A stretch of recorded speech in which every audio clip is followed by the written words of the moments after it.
ചൂണ്ടൽ പഞ്ചായത്തിലെ കളിമണ്ണ് ഖനനത്തിൽ വിജിലൻസ് അന്വേഷണം എത്രയും വേഗം പൂർത്തിയാക്കി പ്രതികളെ മാതൃകാപരമായി ശിക്ഷിക്കണമെന്ന് UDF പഞ്ചായത്ത് അംഗങ്ങൾ ആവശ്യപ്പെട്ടു. CPMന്റെ കേച്ചേരി ലോക്കൽ കമ്മിറ്റി അംഗവും തൊഴിലുറപ്പ് തൊഴിലാളി യൂണിയൻ CITU ചൂണ്ടൽ പഞ്ചായത്ത് സെക്രട്ടറിയുമായിരുന്ന അക്കാലത്തെ ചൂണ്ടൽ പഞ്ചായത്ത് പ്രസിഡന്റ് KS കരീമിനെ പ്രതിയാക്കി FIR ഇട്ട കേസിൽ തൃശൂർ വിജിലൻസ് ടീം വ്യാഴാഴ്ച സ്ഥലപരിശോധന നടത്തിയിരുന്നു.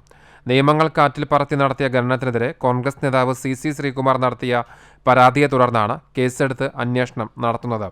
അനധികൃത കളിമണ്ണ് ഖനനത്തിന്റെ അഴിമതി അന്വേഷിക്കുവാൻ പഞ്ചായത്ത് ഭരണസമിതി നിയോഗിച്ച ഉപസമിതി അന്വേഷണം നടത്താതെ അഴിമതി മൂടിവെച്ച ഉപസമിതി അംഗങ്ങളായ അന്നത്തെ പഞ്ചായത്ത് വൈസ് പ്രസിഡന്റ്, ഇന്നത്തെ പഞ്ചായത്ത് പ്രസിഡന്റ് കൂടിയായ രേഖ സുനിൽ, അന്നത്തെ പഞ്ചായത്ത് അംഗങ്ങളായ PK സുഗതൻ, ഷാൻഡി ടീച്ചർ എന്നിവരെ കൂടി തൃശൂർ വിജിലൻസ് അഴിമതി കേസിന്റെ പ്രതിപട്ടികയിൽ ചേർക്കണമെന്ന് പ്രതിപക്ഷ നേതാക്കളായ ആൻഡോ പോൾ, ധനേഷ് ചുള്ളിക്കാട്ടിൽ, ND സജിത് കുമാർ എന്നിവർ ആവശ്യപ്പെട്ടു.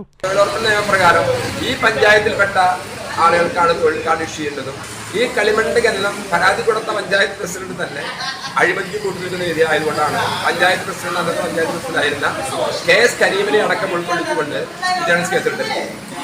ആ അന്വേഷണം നടത്തുന്നതോടൊപ്പം തന്നെ എത്രയും പെട്ടെന്ന് അതിനെതിരെ അവരെതിരെ നടപടി കുറ്റക്കാരായ ആളുകൾക്കെതിരെ എത്രയും പെട്ടെന്ന് അതിന് ശിക്ഷ അനുവദിക്കുന്ന രീതിയിലേക്ക് പോകണം.